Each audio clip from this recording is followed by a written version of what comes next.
Agora eu acho que vai dar certo.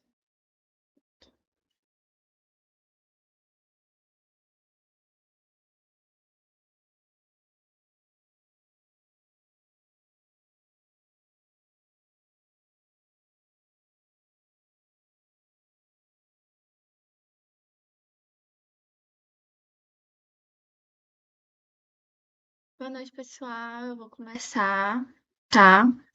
Vou primeiro dar uns informativos para vocês sobre os GEDs, sobre a frequência de vocês e como ganhar os certificados. Depois a gente já começa para a revisão. A gente vai começar com bens e depois o Rafael continua com vocês com o negócio jurídico. Eu vou tentar ser bem breve, porque eu sei que o negócio jurídico demanda um pouquinho mais de atenção de vocês e bens é super tranquilo. Então, eu vou transmitir aqui a minha tela. Se tiver algum problema, vocês me falem, que eu vou estar vendo o chat aqui pelo meu celular. Então, eu sempre vou querer esse retorno de vocês, até para não dar tanto erro, tanto para vocês quanto para quem está assistindo gravado. Beleza? E é isso. Vamos lá.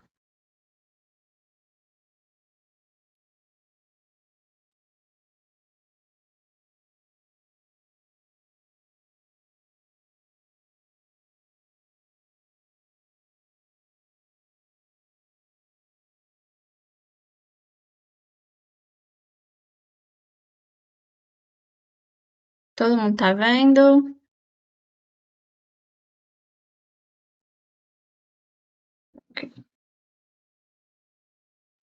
Então, gente, boa noite mais uma vez. Meu nome é Lorena. Já me apresentei para vocês em sala. A gente vai estar monitorando a disciplina de Direito Civil 2 de vocês, de obrigações. E aqui vão ser só alguns informativos de como vai funcionar esses GEDs, para poder ser o mais prazeroso tanto para vocês quanto para a gente, até porque é a minha primeira experiência como monitora e eu espero que seja bem legal. Assim como eu espero também que vocês tenham essa experiência no futuro, que é muito importante para a carreira de vocês, ok? Primeira informação é a que todo mundo já sabe, para quem já está no grupo, é que os nossos jets vão ser de 9h30 às 10h30 do sábado. Vamos fazer sempre o possível para cumprir esses horários, para não passar tanto, até para vocês curtirem o sábado de vocês. E sempre no Drive, que eu vou disponibilizar no grupo depois daqui, tá? Vai estar as gravações dos jets. As gravações vão estar sempre completa a aula, tá? Não vou cortar nada, sempre vai ter a minha parte, a do Rafael. E é isso. A frequência de vocês, que é o mais importante que eu queria passar, é que vocês precisam, para receber os certificados e também para o ponto extra, de pelo menos 75% de presença nos GEDs aqui pelo Meet, tá bom? Isso vai equivaler a 9 encontros. Só que como a Ana Beatriz, ela deu aquela facilitada de dar ponto para AV1, AV2 e AV3, tá? Vocês têm que participar de pelo menos 3 GEDs antes de cada prova. É isso. Aí, para quem está assistindo pela gravação, como vai conseguir a frequência? Se assistir pelas gravações, tá bom? Eu vou mandar no privado de vocês uma pergunta, mas vocês antes vão ter que me mandar as anotações e o pedido para presença. Vão vir no meu privado ou no privado do Rafael, vão mandar uma foto com as anotações que fizeram durante o GED e pedir a frequência. Depois disso, a gente vai mandar uma pergunta relacionada ao tema da aula para vocês responderem em áudio, ok? Por quê? Para a gente ter certeza que vocês realmente viram o GED.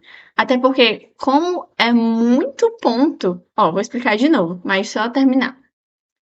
Assim, porque é muito ponto, tipo, são 3 pontos para vocês.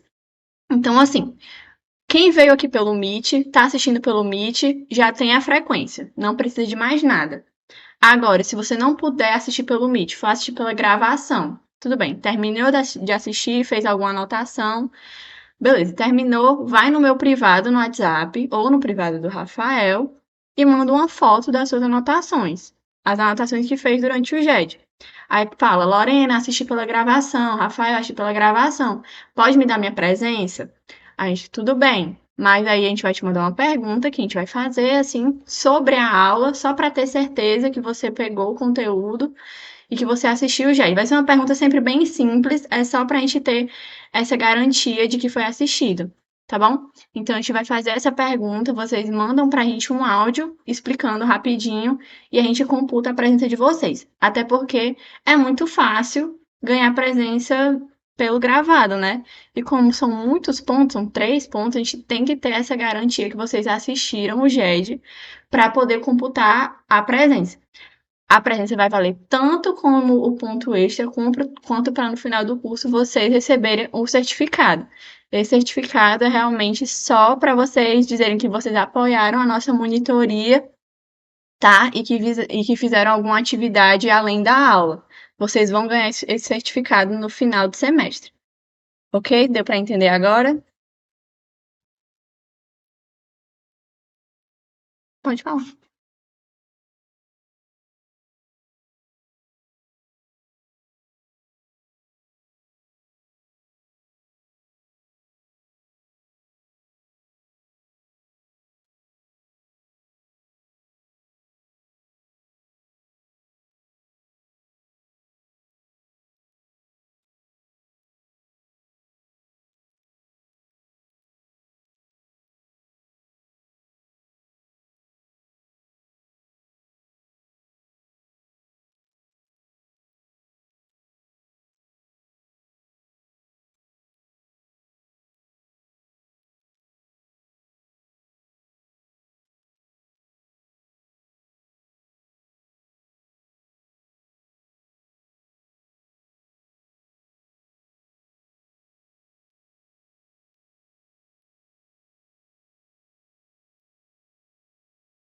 Deu para entender, galera?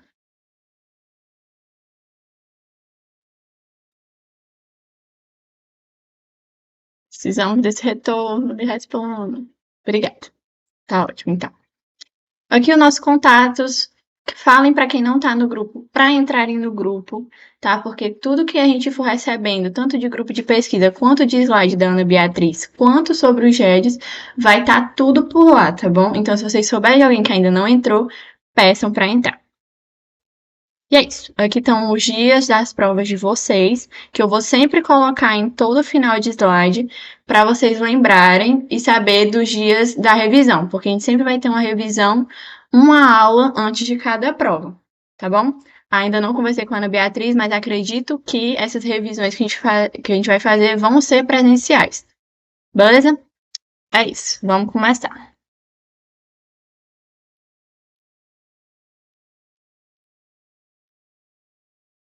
Todo mundo tá vendo? Bonitinho?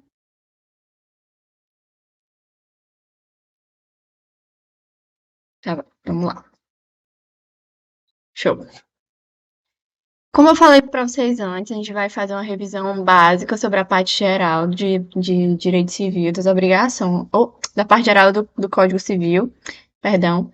E eu vou começar com bens e o Rafael vai falar de negócio jurídico. Por que que não dá para a gente falar de tudo da parte geral? Porque é muito grande, né? E essas partes aqui em específico são as que vocês vão realmente utilizar na disciplina de obrigações. Até porque várias vezes vocês vão ouvir algumas palavrinhas do que eu vou falar aqui em obrigações, e as partes do Rafael vocês vão ouvir mais em contratos.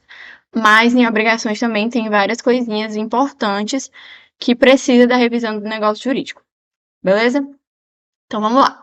Comecei aqui com o conceito de bens, que, segundo Carlos Roberto Gonçalves, bens são coisas materiais ou concretas, úteis aos homens e de expressão econômica, suscetíveis de apropriação. Ou seja, aqui ele já disse que, só no conceito, ele já abordou algumas características que são o que define o que é um bem, certo? Aqui está falando que são coisas materiais ou concretas que precisam dessa utilidade aos homens, tá? E precisam de uma expressão econômica. Por isso que as características dos bens são raridade, possibilidade de apropriação, patrimonialidade, interesse e utilidade. Vou explicar cada uma delas direitinho.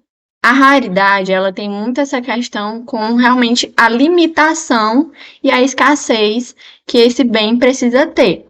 Porque, tipo assim, se eu falar aqui do ar, por exemplo, o ar não é raro, entendeu? O A não tem um limite para ser criado, produzido e também não tem nenhuma expressão econômica. Então, o A não pode ser considerado um bem.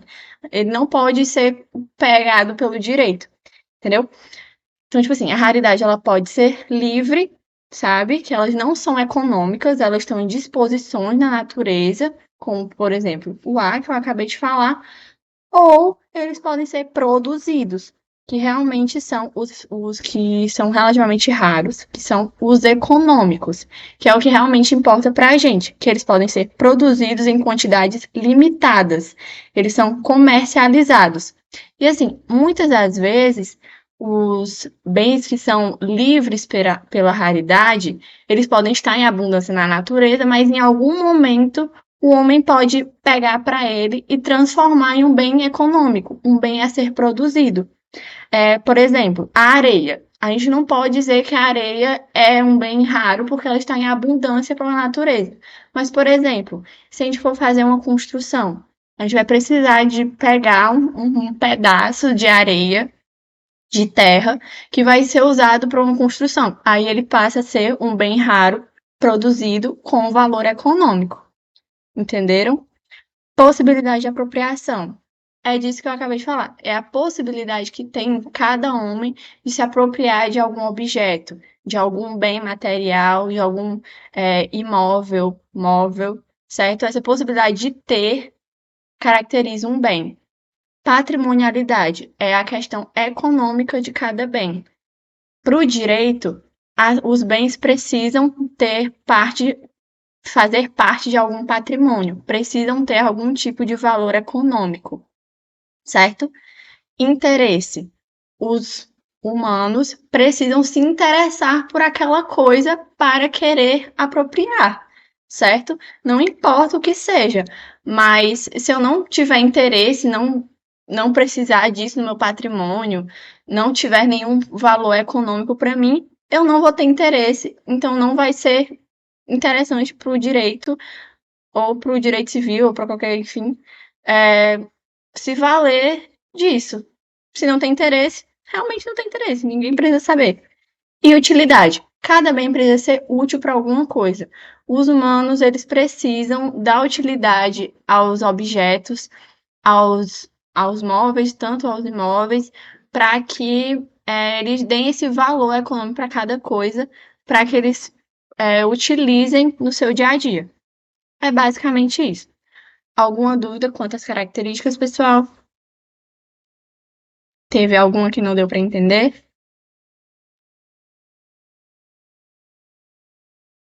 Ninguém respondeu, então vou assumir que todo mundo entendeu. Ok. Aí uns exemplos que eu coloquei aqui do dia a dia mesmo. Móveis, veículos, valores, computadores, imóveis, ou seja, tudo que é de útil para o ser humano pode ser considerado um bem. Beleza? Continuando. Agora a gente vai realmente entrar na matéria. Aqui são os bens considerados em si mesmos, que são, assim, está denominado no nosso Código Civil. Então, eles vão ser caracterizados e nomeados dessa forma. Então, eu vou dizer aqui: os bens podem ser corpóreos ou incorpóreos. Sempre depois de eu dar a definição, eu vou dar alguns exemplos para vocês nos próximos slides. Não se preocupem com isso. Os bens corpóreos são os bens físicos com existência material. Acredito que aqui está bem fácil de entender, né? Mas é realmente, tipo, objetos concretos que tenham existência para a gente, são físicos, dá para tocar, digamos assim. E os incorpóreos, bens com existência abstrata, porém com valor econômico, como, por exemplo, o direito autoral, o crédito, liberdade, saúde, enfim. São os que a gente não pode ver, não pode tocar, mas a gente sabe que tem valor para o ser humano e que a gente pode trazer eles para o mundo do patrimônio, da economia. Pode ser assim definido. Bens móveis são os bens que podem ser transportados de um lugar a outro sem que eles percam o seu valor, a sua característica inicial, sem que eles se percam no caminho, nenhuma parte deles se percam, eles podem ser movidos, certo?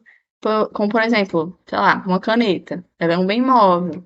Um computador é um bem móvel, porque eu posso movê-los sem que eles se quebrem ou que eles percam parte deles pelo caminho, certo? Aí os móveis têm algumas características específicas. Gente, se eu estiver indo muito rápido, vocês me falem, tá? É só porque realmente essa parte é muito tranquila e eu já assumo que vocês sabem. Então vamos lá. Bens móveis por natureza. Possuem movimento próprio ou de remoção por força alheia. Então, os móveis por natureza são aqueles que se movem sozinhos, sabe? Por exemplo, sei lá, um gato se move sozinho, ou de remoção por força alheia. Por exemplo, uma cadeira, sabe? Pode andar sozinho ou o humano pode movê-lo. Basicamente isso. Móveis por antecipação. São transformados em móveis pelo ser humano com o objetivo de obter lucro e economia. São aqueles bens que estão ali parados, tendo a vidinha deles, bem de boa, aí do nada o homem pega para eles, tira do canto e fala: não, isso aqui é meu porque eu quero vender. Esses são os móveis por antecipação, certo? E os móveis por determinação legal. Esses aqui, eles não têm muito uma explicação do porquê que eles são móveis. É basicamente porque a lei definiu que seria desse jeito. Que são as energias que têm o valor econômico, que é basicamente todo tipo de energia. Energia eólica, energia solar. Os direitos reais sobre os objetos móveis e as ações correspondentes. Os direitos reais, galera, são aqueles direitos relacionados a uma pessoa com uma coisa. É um contrato que se tem de, de posse entre uma pessoa e uma coisa. E os direitos pessoais de caráter patrimonial e as respectivas ações. Aqui são direitos pessoais. Direitos pessoais é de pessoa para pessoa. São essa relação jurídica entre humanos realmente. Não tem relação econômica especificamente com a coisa. São entre as pessoas. É um contrato entre humanos. Tá bom? Vamos para os exemplos agora. Bem corpóreo, aquele que você pode tocar, pegar, enfim, aqui eu botei o exemplo uma lancha, só para vocês não se limitarem tanto a uma coisa que cabe na sua mão, tá? Bens corpóreos são esses, assim, você pode encostar, você tá vendo que ele é físico. E os bens incorpóreos, como eu falei, pode ser o seu crédito. Você não tá vendo, mas ele tem valor econômico, ele tem essa importância para o ser humano, ele é útil, são os bens incorpóreos. Os bens móveis por natureza, podem ter movimento próprio, aqui um exemplo de um cachorrinho, ou por movimentação alheia de um humano. Como eu falei, um exemplo da cadeira, coisa do tipo. Por antecipação. Aqui o exemplo que eu coloquei foi o garimpo de minérios. Os minerais estão lá parados na terra, aí vai o humano e tira aquelas pedras preciosas do solo. Por quê? Porque ele quer dar a elas um valor econômico, a título de posse para ele. É isso. Por determinação legal, as energias com valor econômico, as energias de modo geral, como já falei, os direitos reais sobre os móveis e as ações correspondentes, contrato entre coisa e pessoa, pessoa com uma coisa, e direitos pessoais de caráter patrimonial e respectiva das ações. Esse contrato de pessoa com pessoa. Deu para entender? Alguma dúvida? Posso passar?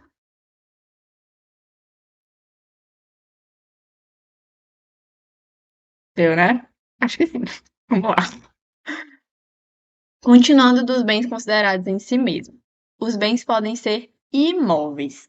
Esse aqui vocês vão utilizar bastante, né? Até porque o direito gosta de falar sobre os imóveis.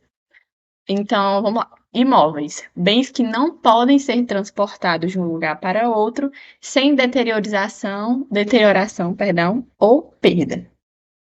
Os imóveis, basicamente, é o contrário do móvel. É aquilo que eu não consigo mover sem que ele se perca no caminho, sabe? Eu não posso, por exemplo, tirar uma casa do lugar sem que saia, sei lá, pedaço do chão com ela.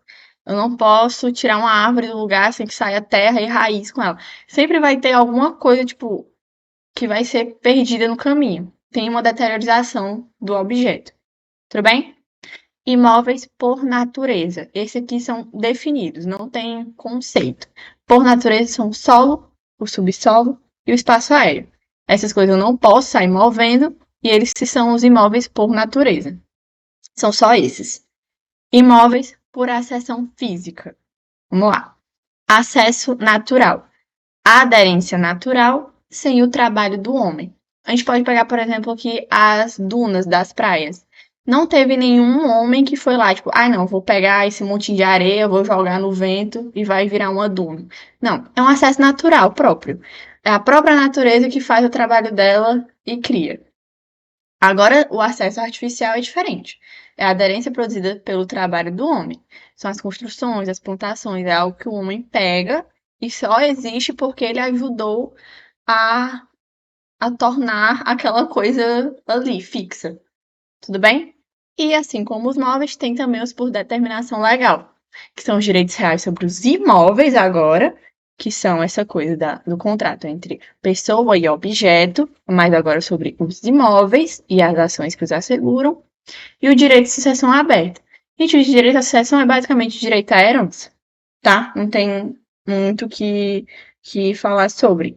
Mas eles foram feitos imóveis pela lei, assim podemos dizer, que foi para trazer mais segurança jurídica, sabe? Porque normalmente as transações envolvendo esse tipo de herança, vocês podiam até pensar, mas tem muito móvel que vai para herança, tipo carro, tal. Mas aqui, para trazer segurança jurídica, para trazer esse processo de transação envolvendo os imóveis, eles requerem um procedimento mais solene, mais concreto, sabe? Que dá muito mais trabalho você transferir um imóvel do que um móvel. Eu posso dar uma caneta para qualquer um, mas não dá para dar uma casa para qualquer um muito fácil. É para trazer segurança jurídica que os direitos à sucessão foi transformado em imóvel. Tudo bem? Vamos para os exemplos agora. Imóveis por natureza. Como eu falei, só tem esses. É o solo, subsolo e o espaço aéreo. Não tem por onde correr. Por acessão física, acesso natural, a própria natureza criou, plantinha lá nasceu na terra, homem não mexeu. E o acesso artificial, as casas, os prédios, estradas, enfim, homem teve que mexer para que eles existissem na terra. Por determinação legal, os direitos reais sobre os imóveis, né, que são aqueles contratos em que teve entre o humano e o objeto. Por exemplo, a compra de uma casa. Teve que ter essa troca entre um contrato de um humano para o objeto, para a casa, certo? E as ações que os asseguram e o direito de sucessão aberta. Vocês podem sempre estar lembrando da herança, que precisa desse procedimento mais rígido para que ela seja passada de pai para filho, enfim. Tudo bem? É isso, continuando. Os bens também podem ser fungíveis. Isso aqui vocês vão ouvir muito em obrigações, tá? Podem ser fungíveis ou infungíveis. Os fungíveis são bens móveis que podem ser substituídos por outro da mesma espécie, qualidade e quantidade. Lorena, vamos lá, o que é isso? Por exemplo, dinheiro. Dinheiro é o mais básico, é que todo mundo fala. Dinheiro é um bem móvel, dá para mover, e que pode sempre ser substituído por outro igual. Por exemplo, peguei aqui emprestado teu R$ 50. Beleza, tá aqui comigo. Só que eu já gastei e tal, troquei por outras coisas, mas eu preciso ainda te devolver. Eu preciso pegar aqueles R$ 50 que eu dei para outra pessoa lá no mercado. Não, eu posso substituir por outro, desde que seja da mesma espécie, qualidade e quantidade. Lorena, e se for só, sei lá, da mesma qualidade? Não dá. Tem que ser espécie, qualidade e quantidade. Tem que ser papel moeda, R$ 50, real, digamos assim. Vamos sim, todos esses slides vão ficar tanto no Drive quanto a gente coloca no grupo depois, tá bom? Continuando. Os infungíveis são os bens móveis que não podem ser substituídos por outro da mesma espécie, qualidade, quantidade. É basicamente tudo o resto, tá? É o contrário um do outro. Consumíveis. Bens móveis que se destroem com a sua utilização. São literalmente os bens que você não tem como utilizar eles sem que eles se deteriorem. Por exemplo, comida. Não tem como você utilizar comida sem que ela se destrua. né? Sem que você coma. Não sei, outra coisa que. Enfim, deu pra entender. São aqueles que não dá pra você usar, sabe? Por exemplo, o martelo e a pedra. Não tem como você usar um martelo sem que você quebre alguma coisa, sem que você deteriore o objeto, certo? Não dá pra usar sem a destruição da coisa, beleza? Divisíveis. Podem ser divididos sem que percam seu valor. Aqui a gente pode pensar que é, assim, tudo que você pode fracionar e todas essas frações vão estar aquilo com a mesma coisa, sabe? A mesma coisa continua sendo o mesmo fracionado, continua tendo as mesmas características. Por exemplo, a areia, como eu dei o exemplo antes. A areia, se você pega um monte de areia, se você divide em montinhos, fraciona elas, cada montinho continua sendo areia. Ela não vai perder essas características só porque ela foi dividida, beleza? E os indivisíveis são aqueles que, por natureza, por vontade das partes ou por lei, não podem se fracionar. Como assim, Lorena? Se você tem alguma coisa que, por exemplo, se você parte no meio, ela, por exemplo, vai ter um valor de um lado e um valor de outro. Sei lá, rubi. Se você pega rubi, quebra. Rubi, uma pedra inteira vai ter um valor muito grande, certo? Mas parte dele, uma parte menor dele, vai ter um valor menor. Não vai ser tudo aquela pedrona de rubi, não vai ter o mesmo valor do que uma pedrinha, né? Então, eles são indivisíveis por natureza. Agora, por vontade das partes. Um exemplo que a gente pode dar são os terrenos, sabe? Se você pega um terreno, ele tem o seu valor, sabe? Porque foi estipulado ali entre as partes, entre o dono do terreno e o comprador. Ele tem ali o seu tamanho, o seu valor, mas se do nada eu chegar aqui, não, mas eu quero um quarto desse terreno para mim, eu não posso mais cobrar daquela pessoa o valor inteiro do terreno, por vontade das partes ou por lei até. Aquilo ali não pode se dividir, porque um terreno não pode ter sido dado, sei lá, só por 2 terços? Sei lá, não sou boa em matemática, galera. Não pode dar parte do terreno, tem que ser o terreno todo. E é isso. Bens singulares. São bens individualizados, enquanto os coletivos são a agregação destes. Entendeu? São agregados e os singulares num todo. Aqui eu botei o exemplo mais prático, é que um bem singular, um bem individual, é um livro, e um bem coletivo é a biblioteca, é o conjunto de livros, podemos assim dizer. Tudo bem? Acho que esse slide aqui é tranquilo. Fungíveis e infungíveis, vocês deem uma focada neles, tá, galera? Porque para obrigações eles são bem importantes. Vamos lá. Exemplos. Como eu já falei, dos fungíveis, o exemplo que vocês sempre vão escutar é o exemplo do dinheiro, porque é a coisa mais prática que se tem de saber que pode ser substituído por outro, digamos assim, desde que do mesmo valor, da mesma espécie, da mesma qualidade, né? Consumíveis. A comida, a fruta, enfim. Divisíveis aqui eu falei da água, porque a água realmente, até se você colocar em vários copos, potes diferentes, a água continua sendo água, continua tendo o valor que a água tem, continua matando a sede. Os indivisíveis, as pedras preciosas, por exemplo, tá? Se você quebrar elas no meio, elas vão ter valor de um lado e valor de outro.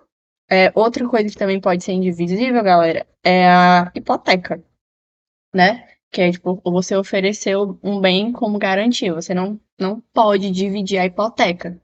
Ela tem um valor estipulado, um valor fixo.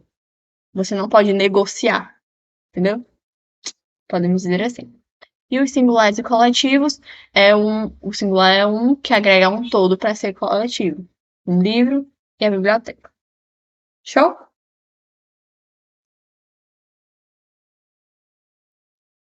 Agora a gente vai mudar um pouquinho, a gente vai agora para os bens reciprocamente considerados. Tá? Todas as nomenclaturas vocês podem encontrar no código, tá, gente? Inclusive, sempre no final dos slides, se vocês estão vendo, tem os artigos relacionados e onde vocês vão encontrar tudo isso aqui que eu tô falando no próprio Código Civil, tudo bem? Vamos lá. Os bens podem ser principais. Isso aqui também vocês vão ouvir muito daqui pra frente. Os bens podem ser principais, não dependem de nenhum outro bem para sua existência, ou acessórios, que são aqueles cuja existência e denominação como acessório depende da existência do principal. É literalmente uma coisa que já é individual por si mesma, ela é completa por si mesma, e o acessório é algo que está dentro dessa coisa, que eu posso retirar dela, vai ser um acessório. Por exemplo, o carro é um todo, o volante é um acessório, ok? Só que dentro dos acessórios a gente vai ter mais características, certo? A primeira delas, que também são muito importantes, são os frutos. Os frutos têm realmente essa denominação para lembrar de fruta mesmo, para você lembrar, tem uma árvore e o acessório da árvore é o fruto que ela dá, ok? Vamos lá. Os frutos são bens acessórios que o principal produz periodicamente, com periodicidade, cuja sua retirada não diminui a substância do principal.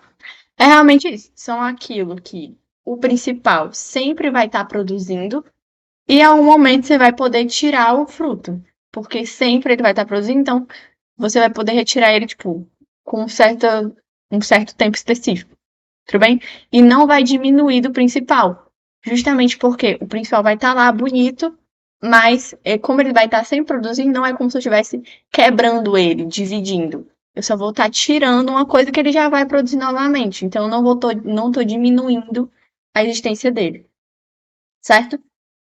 Vamos lá. As espécies de frutos. São muitas subespécies. Espécies de frutos. Frutos percebidos. Aqueles que já foram retirados do bem principal. Realmente, você percebeu um fruto, você tirou. Pronto.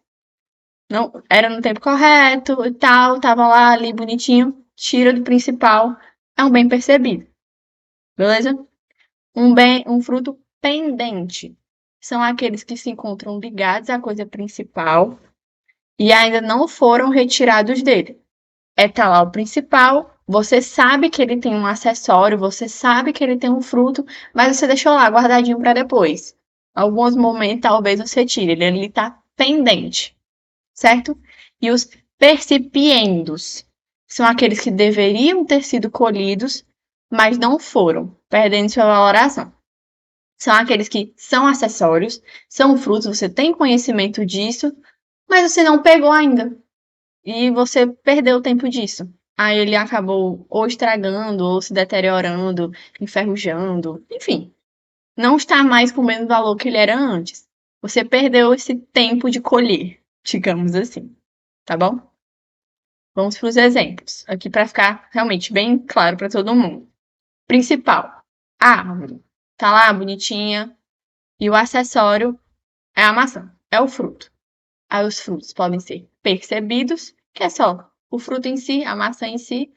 Pendentes, eles estão lá, mas não foram retirados da árvore. E os percipiendos, quando o fruto estragou.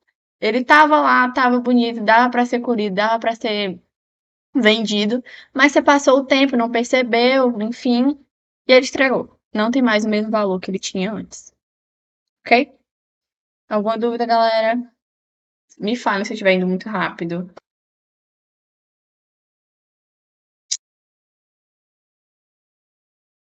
Continuar, então. Ninguém fala? Vamos lá. Continuando sobre os frutos ainda. Ainda são subespécies dos frutos. Os frutos estantes. Aqueles que já foram removidos e estão armazenados para a venda. Realmente, você pega um fruto percebido, você acumula eles ali, e aí eles já estão prontos para vender. Pronto. Você já separou, são os frutos estantes, estão separados. Estantes é porque tem essa. A gente pode dar esse sinônimo para, tipo, guardado e tal. Não entendeu qual, Liliane?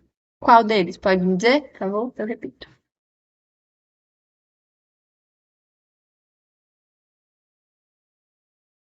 Os estantes?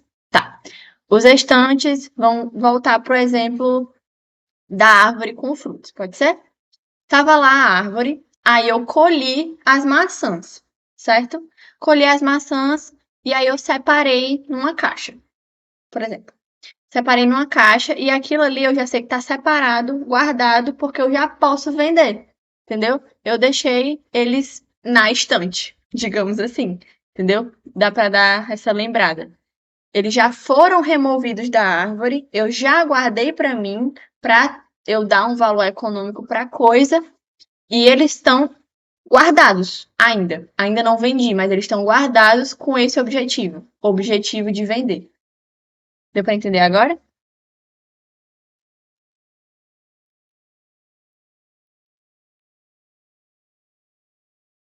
Ótimo. Pergunta, gente. Vamos lá. Colhidos por antecipação. Retirada dos frutos antes do tempo correto. É isso. Você pegar um fruto, pegar um acessório antes que ele pudesse ser retirado do bem principal, certo? Continuando com o exemplo aqui da árvore, você pega, por exemplo, um fruto que não amadureceu, sabe? Ou então você pega sei lá, um equipamento que ainda não foi terminado de construir. Ele foi colhido por antecipação. Você pegou um acessório que ainda não estava pronto, não estava pronto para venda, ok? Isso pode até ser por má fé, tá, gente? Você pode, tipo, por má fé, retirar um objeto antes que ele tenha sido produzido, já que ele não tem valor econômico ainda. Frutos naturais, gerados naturalmente pelo principal, sem a necessidade de intervenção humana sobre a sua produção. É a mesma coisa das dunas que eu falei, que a natureza faz o trabalho delas, sabe? Eles são gerados automaticamente pelo bem principal. Os frutos são gerados automaticamente pela árvore, sabe? As batatas vêm automaticamente na raiz, esse tipo de coisa. Naturalmente, eles vão surgir, sem necessidade do homem intervir. E os industriais são desenvolvidos e gerados na atividade industrial humana. O homem precisa estar lá, engenhado, a fazer aquele fruto existir, para ser tirado do bem principal. Ok? E, por último, os civis. São os rendimentos que a utilização do principal produz mediante acordos. Lorena, não entendi nada. São a renda. É a renda que a utilização desse fruto vai gerar mediante um acordo. Por exemplo, o aluguel. Você tá ali num acordo com a pessoa, sabe? A pessoa tem uma casa e eu quero alugar, tá bom? Então, dentro desse aluguel, eu tinha o meu bem principal e tal, e a utilização dele por outra pessoa me trouxe uma renda. Então, é realmente a economia, a renda, que a utilização do principal, do bem principal, do todo, produz mediante um acordo. Eu falando com você, você vai me dar uma renda a partir do meu principal, do meu bem principal, do meu fruto principal. Deu para entender? Eu sei que essa parte do civil é um pouco mais confusa. Todo mundo entendeu?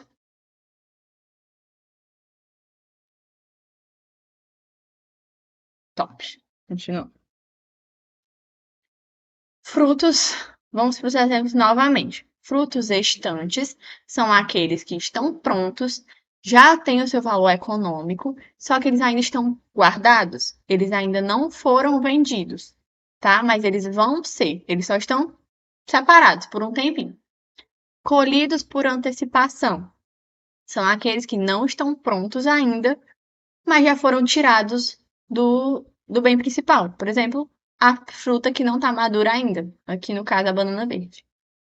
Os naturais são aqueles que a própria natureza produz, sem intervenção humana. Os industriais precisa dessa intervenção humana. E os civis, aqui eu coloquei como exemplo uma feirinha, para a gente continuar nesse exemplo do fruto. É uma relação, um acordo entre você e o vendedor, e ele está te dando aquele bem que ele produziu para gerar renda a ele. Ele está tendo essa relação contratual até entre o produto e um acordo de vontades para gerar renda, certo? É isso que acontece muito no nosso dia a dia. Show? E vamos lá. Continuando com os acessórios. Aqui a gente já saiu dos frutos. Continuando os bens acessórios. Bens acessórios, produtos. São bens acessórios que o principal produz sem periodicidade, cuja retirada implica na diminuição da substância do principal, exaurimento. No próximo slide eu dou um exemplo para vocês, mas aqui é basicamente uma coisa que o bem principal, diferente dos frutos, ele não vai produzir toda vez. Eu não vou ter certeza se eu vou ter aquele bem acessório, certo? Ele não não, todo mês ele vai estar me dando, sei lá, essa folha. Não, eu não tenho certeza disso, certo? O bem acessório que o principal produz sem periodicidade. E assim, quando ele produz, se eu retirar do bem principal, eu vou estar quebrando um pouco do principal. Eu vou estar perdendo um pouco do meu principal. Não é como o fruto que se eu tirar, a árvore continua inteira. Não. Aqui, eu realmente, tipo, se eu tirar esse tipo de coisa, eu vou perder parte da árvore. Vou perder um galho, vou perder folha, vou perder a saúde da árvore, talvez. Então, se eu tirar, eu vou ter um exaurimento, vou ter uma diminuição da substância do principal, certo? As pertenças são bens acessórios que visam conservar, facilitar ou embelezar de modo duradouro o uso do principal, sem ser parte integrante essencial a ele. As pertences, galera, vocês também vão ver muito em obrigações, são realmente coisas que você coloca dentro do bem principal, por isso são bens acessórios, para facilitar, conservar ou embelezar, deixar bonito, o uso do principal, certo? Mas eles não são partes integrantes, não são essenciais. Se eu tirar, só vai deixar um pouquinho mais difícil, vai deixar um pouquinho mais feio, mas o principal ainda vai estar funcionando da mesma forma, basicamente. Depois eu vou dar todo um exemplo para vocês. E parte integrante são bens acessórios que, unidos ao seu bem principal, formam com ele um todo, sendo essenciais ao seu funcionamento. Aqui realmente é diferente da pertença, porque se eu tiro esse acessório, o meu bem principal morre. Não funciona mais. Não tem como mexer sem esse acessório. Eles são dependentes um do outro, certo? O acessório pode até ser independente por ele, mas se eu tirar ele do bem principal, o bem principal não vai conseguir funcionar, não vai existir, ou enfim, certo? Exemplos. Produtos. Lembram que tem toda a deteriorização da coisa, ou parte deteriorada da coisa, se eu tiro esse bem acessório. Aqui o exemplo é da lenha. Não é toda vida que a árvore vai estar própria para eu tirar o caule dela todo para produzir lenha, né? Obviamente, se eu produzo uma árvore, eu só vou ter lenha o bastante que caiba naquele tronco. Não é um período de tempo. A árvore todo mês vai dar um tronco de lenha. Não é assim.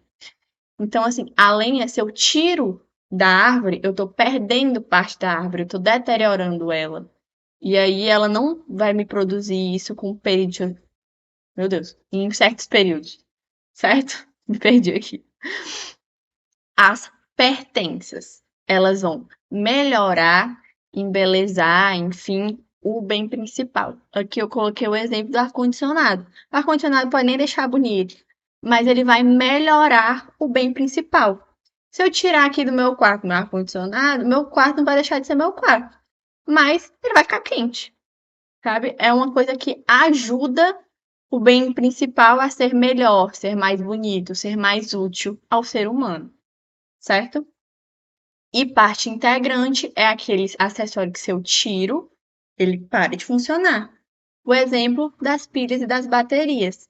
Se eu tiro de um controle, enfim, de um equipamento, a pilha ou a bateria, eu estou tirando algo essencial a ele, porque ele não vai funcionar sem aquilo, né? Então, é basicamente algo que se eu retiro, perde sua função, principalmente econômica. Show? Tá terminando, eu juro. Foi mal, Rafael. Benfeitorias.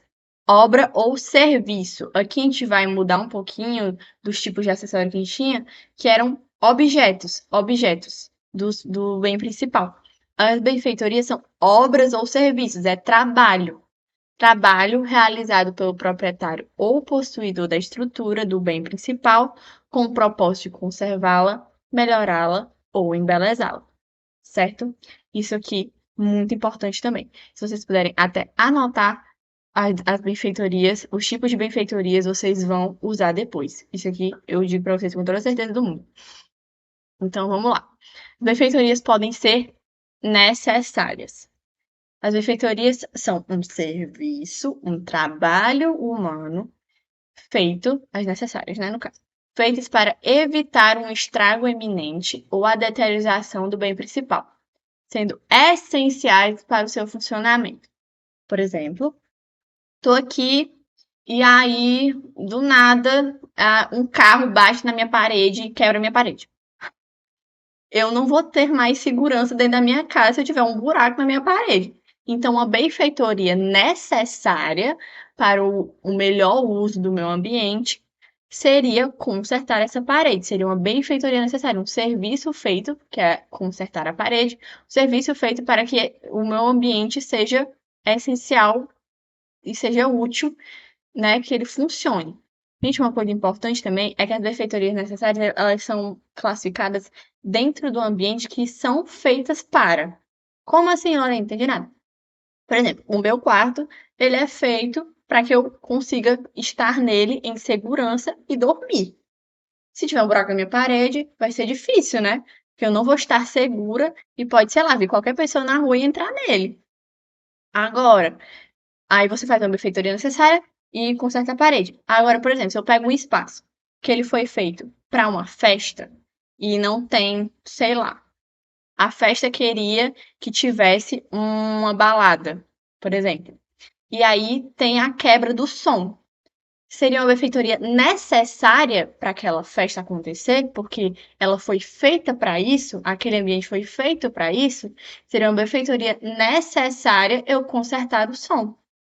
Mas se for feito, tipo assim, a casa tem um som legal, mas ela só foi feita para morar. Não seria necessário consertar o som. Deu para entender? Todo mundo entendeu o que eu quis dizer com as benfeitorias necessárias?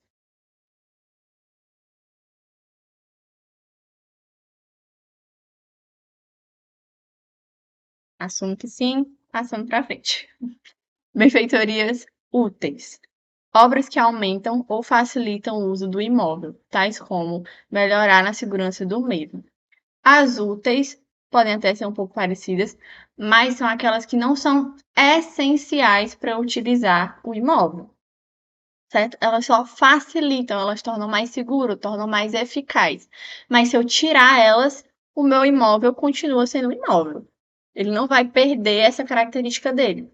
Ele só vai perder um pouco de segurança ou vai ser um pouco mais difícil de utilizar. E as voluptuárias não possuem caráter facilitador ou de conservação do imóvel, elas desrespeitam o efeito embelezador ou que aumente a agradabilidade do local. É simplesmente algo para deixar bonito. Simplesmente assim. Não serve para nada, não ajuda em nada, serve para deixar bonito. Ou para deixar um pouquinho mais fácil. Mas se tirar ou botar, não faz nem cheira. É isso. Vamos lá, exemplos. Benfeitorias necessárias. O conserto, um serviço, um trabalho de algo que torne aquele ambiente utilizável. São essenciais. Se eu estiver precisando utilizar uma pia, se ela estiver quebrada, não tem como eu usar ela sem a necessidade de um conserto, certo? É uma necessidade para aquele ambiente, aquela pia ser consertada.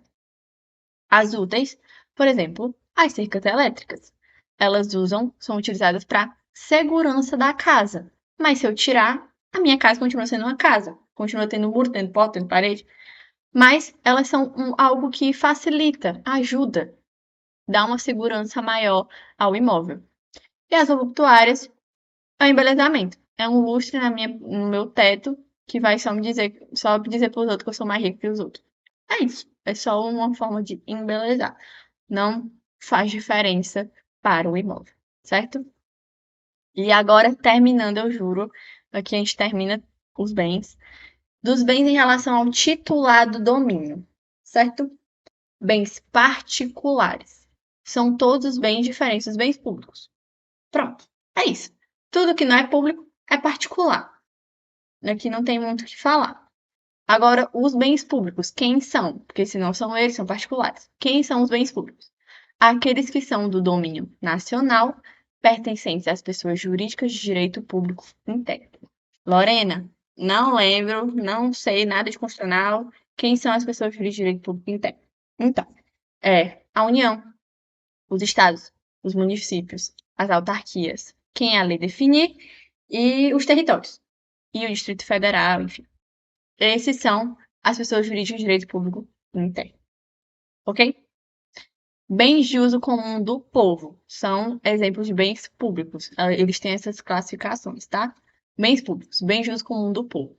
São os bens do Estado, tá? Não são particulares, são do Estado, mas destinados ao uso da população. São públicos, em sua coletividade, sem possuir destinação específica. Só foram feitos para dar para as pessoas. Não tem uma destinação específica para elas. Vou dar exemplo depois. Bens de uso especial. Edifícios ou terrenos destinados a serviço ou estabelecimento da administração federal, estadual, municipal, inclusive de suas autarquias. São aqueles que, sim, têm uma destinação específica. São feitos pelo Estado e têm uma destinação específica para uso daquela coisa. E bens dominicais. São aqueles que pertencem ao Estado na sua qualidade de proprietário, constituem patrimônio das pessoas jurídicas de direito público interno, mas que tenham se dado a estrutura de direito privado de cada uma dessas entidades. Esse aqui é o mais complicadinho, mas é fácil de entender. São aqueles que são do Estado, tá? São do Estado, só podem ser utilizados por pessoas específicas, na maioria das vezes por particulares, mas que são utilizados para dar auxílio ao público. Entenderam? Vou dar um exemplo para ficar mais claro. O uso comum do povo é aquilo que o Estado dá para as pessoas utilizarem. Aqui eu botei o exemplo de uma praça, tá? O Estado deu para que as pessoas pudessem usar à vontade. Bens de uso especial são aqueles que têm uma destinação específica. Aqui eu coloquei o Congresso Nacional, sabe? Ele tem uma destinação específica para aquelas pessoas. Não é que, tipo assim, ninguém pode usar, ninguém pode participar, não é público. É público. Mas apenas pessoas específicas foram feitas para estar ali e exercer o trabalho, certo? Por isso que são especiais. E as dominicais, eu botei aqui um exemplo do carro de polícia, porque ele é dado pelo Estado, só pode ser usado por policiais, mas que está ali para dar auxílio à população, auxílio ao salvamento das pessoas. É basicamente isso. Todo mundo entendeu? Que agora eu vou passar para Rafael, porque eu tentei ser rápida ainda, mas não sei se eu consegui.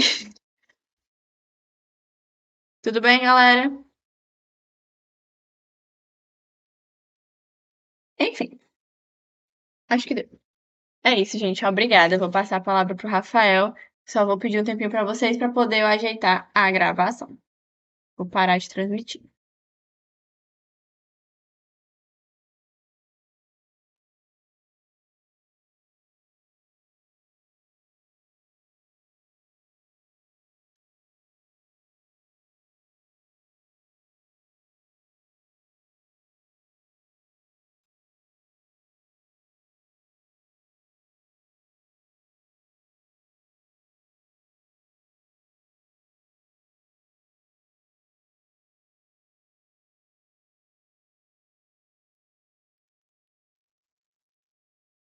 Pronto. Valeu, obrigado, Lorena. Galera, só pedir desculpa já pra gente que talvez a gente ceda um pouco do que foi combinado, mas isso acontece, imprevisto acontece, né? E o importante é que vocês aprendam e que a gente consiga passar o melhor conteúdo para vocês, beleza? Lembrando que qualquer dúvida vocês posteriormente podem mandar mensagem pra gente. E se eu estiver disponível no horário para responder a dúvida, pode ter certeza que eu respondo. De madrugada, se eu estiver acordado, eu respondo, não tenho problema com isso, beleza? Agora, partir para o negócio jurídico. O que é o negócio jurídico? Ele é uma negociação, ele é uma relação que se forma entre duas pessoas, entre dois agentes que possuem o exercício de ter o direito. Então, eu e a Lorena, a gente combina de eu tô afim de vender um copo d'água para ela, e ela, sendo uma pessoa natural, ela possui o direito de comprar aquela garrafa d'água. Então, ela, o negócio jurídico ele se trata desse direito e dever que eles conseguem ser estipulados por mim e pela Lorena, tranquilo? Lembrando que essa estipulação ela é provada pela vontade, e a vontade ela nada mais é do que a minha possibilidade de exercer o meu direito, tranquilo? Aí você tem algumas características do negócio jurídico. Primeiro tem a finalidade negocial, que você precisa de duas pessoas possuidoras de direito para existir, né? E a finalidade negocial é justamente essa parte que você cria ou extingue direitos que são pertencentes a esses agentes, beleza? Eles precisam ser bilaterais para existir, ou seja, tem que ter no mínimo duas pessoas. E agora, uma parte importante que vocês devem anotar já no caderno, que com certeza vocês vão usar no futuro. Que o que é?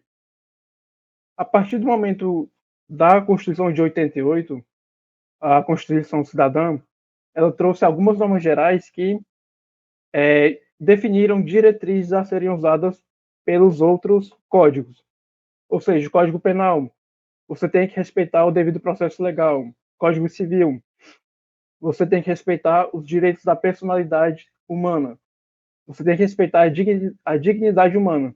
E vocês vão ouvir também dos professores que, quando eles forem fazer a comparação com o Código Antigo de 1916, eles vão trazer que ele era muito mais duro com a pessoa, ele era muito mais indigno com o humano. E, a partir do Código de 2002, respeitando a Constituição, você teve a mudança em algumas diretrizes anteriores. Então, por exemplo, você tem um respeito maior à personalidade humana e, com isso, eu trouxe esse contexto todo que, se vocês se lembrarem bem, o Código Civil de 2002 ele segue três princípios: o da eticidade, o da operabilidade e o da sociabilidade, que são as normas, são como se fosse um norte e o Código Civil tem que seguir. Então, ele recebe essas instruções da Constituição Federal e ele segue esse norte, né, esses princípios seguem para o Código Civil. E o que é que acontece quando esses princípios são traçados, né? Quando o Código Civil tem que seguir esses princípios, você ocorre um esfarelamento dos anteriores. Ou seja, o Código de 1916, como ele era mais duro com a pessoa humana, agora o de 2002, o Código Civil de 2002, ele tem que respeitar a dignidade da pessoa. E o que é que acontece com aqui o princípio da eticidade no nosso novo código, né? Ele traz que você deve respeitar a pessoa. Então, é praticamente isso. Você tem que seguir a boa-fé cotidiana, você tem que ser ético, você tem que ser probo. Ou seja, é como se você fosse jogar limpo em cada negociação que você fizesse. E é bom até vocês anotarem no caderno de vocês que é o artigo 421 e o 422. Vou até mostrar aqui agora para vocês, porque vocês vão usar ele tipo, para praticamente resolverem qualquer problema de negócio jurídico ou de contratos, beleza? Vou mostrar aqui para vocês. Aqui no Código Civil, 421, que é o princípio da sociabilidade, né, que eu comentei agora com vocês.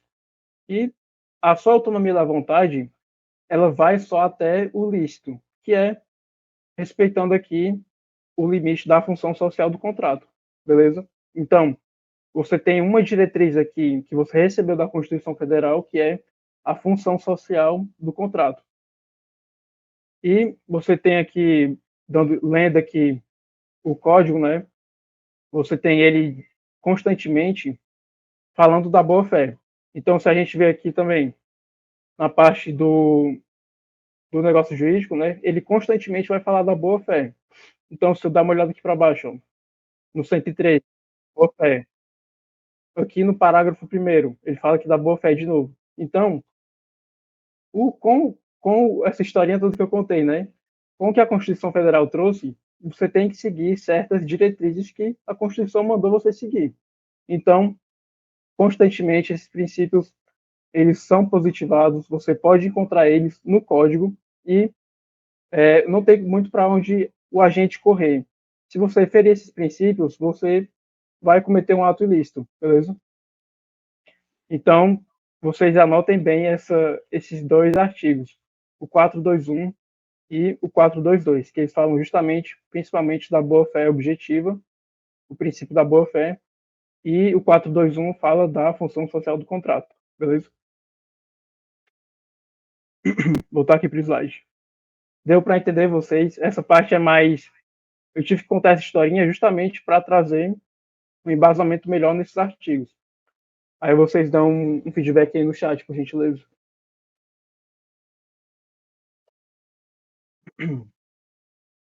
De boa? Agora aqui, vendo o pressuposto da existência do negócio jurídico, vocês já viram isso, então nessa parte eu vou só dar um pitacozinho mesmo, que é a declaração de vontade, que eu já expliquei, a finalidade negocial e a idoneidade do objeto. A declaração de vontade é a forma que os agentes demonstram seu interesse para firmar o acordo entre os dois agentes que participam do negócio jurídico. Beleza? Aqui eu comentei um pouco mais da parte do princípio da conservação das obrigações contratuais, que ele, com o Código Civil de 2002, você tem mais abertura para modificar as cláusulas exorbitantes. Vocês vão estudar mais posteriormente no semestre, na parte de pagamento, a teoria da imprevisão. Vou até anotar aqui no chat para vocês, se quiserem, dar uma lida depois. É justamente essa possibilidade de, quando acontecer uma coisa imprevista, que de um lado fique muito desbalanceado no negócio jurídico, no contrato, você tenha a quem recorrer.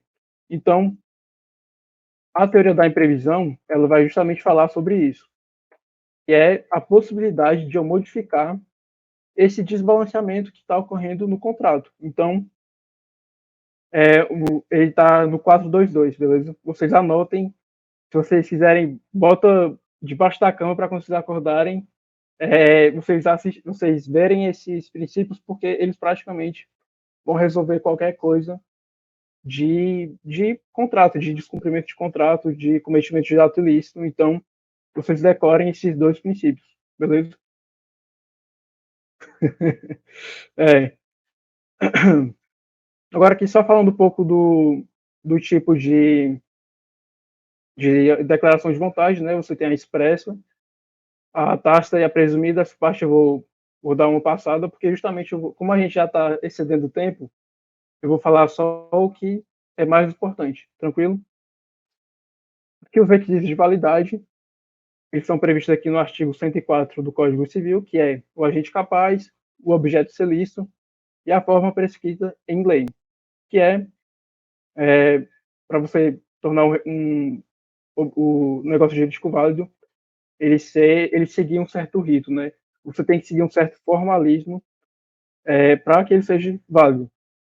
Aqui é a capacidade da gente, que é o caráter subjetivo que legitima a gente a ser participar do ato civil, né? Esse aqui vocês já sabem que é o totalmente capaz, você consegue essa característica quando você fizer 18 anos, relativamente capaz com 18 a 16, e o totalmente capaz abaixo dos 16, que vocês podem até decorar também essa parte aqui, que são as regras e as exceções, que o totalmente capaz, praticamente tudo que ele fizer é nulo, você vai trazer essa nulidade para o negócio jurídico dele, vai ter o efeito ex-tunc, né?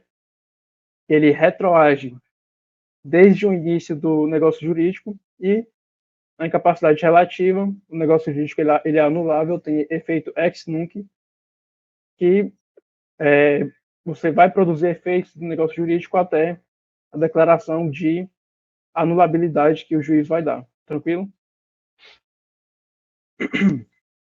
Depois eu dou um bisu para vocês aqui no final de como decorar a nulidade e a anulabilidade. Ex-tunc, ex-nunc. Eu vou passar uma dica para vocês depois sobre isso, como decorar. O objeto lícito aqui eu vou passar, que é você tem que ser tangente aqui ao círculo da licitude, né? Você não pode ultrapassar o campo da licitude, porque senão você vai trazer a anulabilidade do seu negócio jurídico. Tranquilo? Vocês só me dão um feedback aí que eu acho que estou falando muito rápido, por causa do tempo. Dê um feedback aí para ver se vocês estão entendendo direitinho, por favor.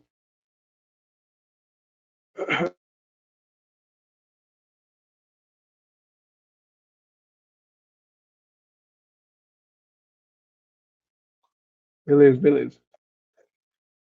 Eu estou trazendo aqui só o que é mais importante mesmo para o decorrer do semestre, porque essa parte do negócio jurídico, vocês já, com certeza, já estudaram muito na parte geral, né? Só dando aqui uma revisada e traçando o norte, porque é mais importante. Aqui o requisito de eficácia, que elas não são obrigatórias para o negócio jurídico ser válido, beleza? Mas se eles forem estipulados, eles devem ser classificados como elemento essencial. Primeiro você tem a condição, que ela depende do cumprimento de uma prestação X determinada do agente. Então, por exemplo, o pai se compromete em um contrato de doação que, se o filho passar em uma faculdade de medicina, os anos não atendem, o mesmo dará um carro. Então, percebam, a pessoa que vai ser beneficiada, ela tem uma condição que ela é determinada, beleza? Eu só vou ganhar o carro se eu passar no Enem, na faculdade de medicina, e ela é futura e incerta, beleza? Tem muito exemplo também de contrato de futebol. Por exemplo, o Neymar, ele só vai ganhar uma quantia X de dinheiro se ele fizer mais de 10 gols, se ele participar de 30 partidas no Paris Saint-Germain. Então, ele é um futuro incerto, essa prestação é um futuro incerto, porque ela traz essa incerteza, né? Você tem um condicionamento para você receber o benefício que o outro agente vai dar para você, tranquilo? Já que o termo, ele é uma determinação certa e futura, de modo que é definitiva a aferição de direito elaborado pelas partes. Então, esse exemplo aqui eu acho que está até ruim, ou depois vou mudar esse exemplo aqui, mas vou usar de novo o exemplo do Neymar.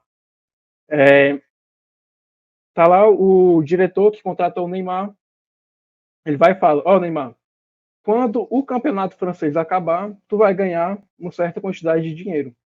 Então, percebam, na condição, o Neymar ele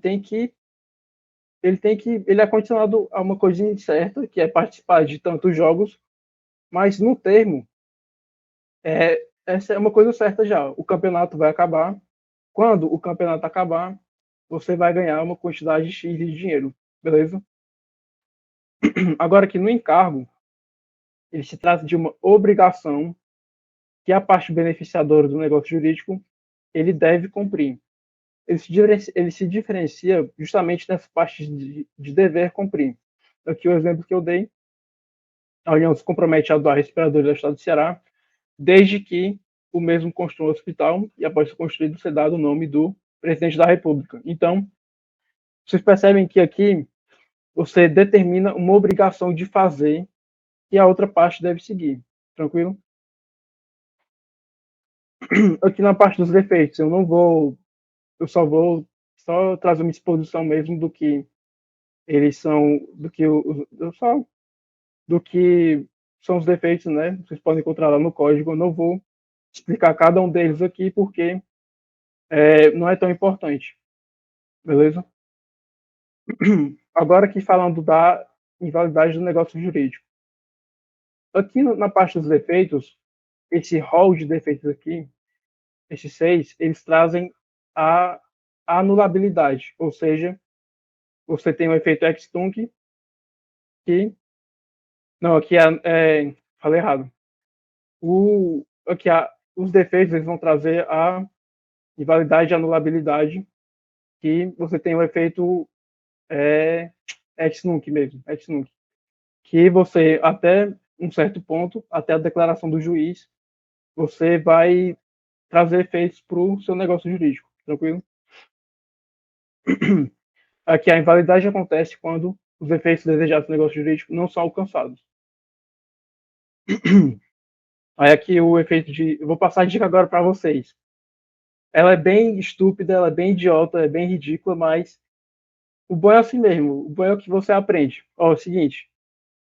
A anulidade, efeito ex-tunc, retroage desde o início. O que acontece? Ex-tunc lembra de testa. Você bate aqui, você bate na sua cabeça de testa, ela vai para trás. Então, você retroage desde o seu início, beleza? Ela é ridícula assim mesmo. Eu vou anotar aqui até no chat para vocês escreverem aí.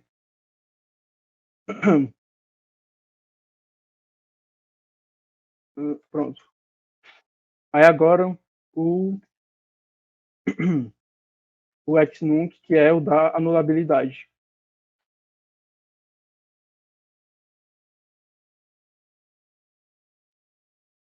De anulabilidade. Pronto. Anotem isso aí, que é para vocês decorarem, né? Porque tem gente que demora a faculdade toda para se lembrar disso, e com essa regrinha ridícula, estúpida, estapafúrdia, vocês aprendam, beleza? Então, a nulidade, efeito retroativo que, desde o início do negócio jurídico, ele está defeituoso, que é, desde a sua origem aqui, efeito ex-tunc, ele não produz efeito desde o seu início. O exemplo aqui que eu dei é que uma criança ganha um carro. Uma criança, ela quer comprar um carro, ela compra o carro. Por ela ser criança, por ela ser totalmente incapaz, é um negócio nulo, porque está viciado desde o seu início, né? Então, o agente totalmente capaz, ele não pode praticar os atos da vida civil plenamente, e é um exemplo de nulidade, beleza? Agora, aqui a anulabilidade, o efeito retroage até o momento que ocorre a declaração de anulabilidade pelo juiz. Então, você vai conseguir os efeitos do negócio jurídico até o momento da declaração do juiz, tranquilo? Agora aqui só para finalizar, o ato ilícito. Ele se trata da lesão ao dever legal que um agente comete ao outro, não seguindo de maneira correta, proba ou de maneira correta e maneira probatória. Isso tem a ver também com a boa-fé que eu comentei no início aqui da minha fala. Porque a boa-fé objetiva, ela é uma conduta que você deve seguir no seu negócio jurídico. Então, eu vou comprar alguma coisa em uma loja. E se eu falar mal e pronto, aí eu compro o celular em uma loja. Compro o celular tranquilo, paguei. E no momento que eu estou saindo daquela loja, se eu comentar, porra, essa loja aqui é uma merda, essa loja aqui é muito quente, eu estou, na minha conduta, cometendo um ato ilícito, que, mesmo que seja posterior a eu pagar ali ao nosso contrato, ele está feito. Então, na minha conduta, eu não fui probo, eu não fui correto na minha conduta, tranquilo? Isso posteriormente vocês vão aprender no decorrer do semestre, tranquilo? Eu vou ver aqui. É que como já está no final, eu não aceitei, beleza? Mas ela entrou aí, a Mainara. E agora que essa questão, eu não sei se essa questão, Lorena, vai ser aqui, a gente vai passar para os alunos. Eu até comentar, eu acho que essa questão que ela está muito boa, porque ela compreende a parte geral e também traz essa questão da anulabilidade, de ato ilícito, então ela é uma questão bem completa. Então eu não vou respondê-la aqui agora. Vocês posteriormente, se quiserem que a gente responda, vocês podem mandar no nosso privado e depois também aqui da nossa aula a gente traz a resposta da questão, beleza? Então, mas é isso, galera. Alguém tem alguma dúvida? Pronto.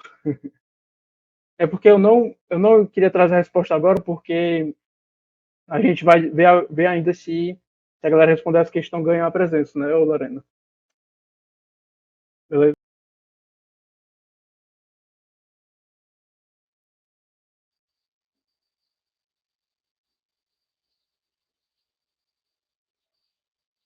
Pois é, gente. Então, só terminando aqui, eu vou falar só disso. A gente vai mandar, quem tiver assistido só pela gravação, a gente vai mandar essa questão. E abre aí o slide, Rafa, só por favor, só desse daí último. Quem quiser começar já a estudar, tá? Essas aqui foram as doutrinas sugeridas pela Ana Beatriz, tá? E a que eu usei no meu período de Civil 2 foi a do Carlos Roberto Gonçalves, tá? Eu gostei muito, achei a linguagem bem simples. É a que eu considero boa para a disciplina, tá bom? Essa do Orlando Gomes é mais para a parte de contratos, mas essas duas primeiras são para a parte de obrigações mesmo, que vocês podem estar começando a ler já, até porque a professora já começou o conteúdo, né? Aqui a gente está fazendo revisão do primeiro semestre. Então, sem perder tempo, galera, aproveita o carnaval para fazer coisa de útil. Não, gente, vamos se divertir, é sério. Mas aqui são as doutrinas que a gente achou pertinente mandar para vocês, tá bom? Esse slide vai estar disponível no Drive, tá? Vai estar tudo desse jeitinho, que como vocês viram. E a parte da frequência a gente já pode começar. Vocês podem mandar o nome e matrícula de vocês aqui, que a gente computa depois, beleza? Obrigada pela participação de todo mundo. Pensei que não ia dar ninguém, a gente foi com gente hoje, né, Rafael? Então, obrigada, gente. Boa noite.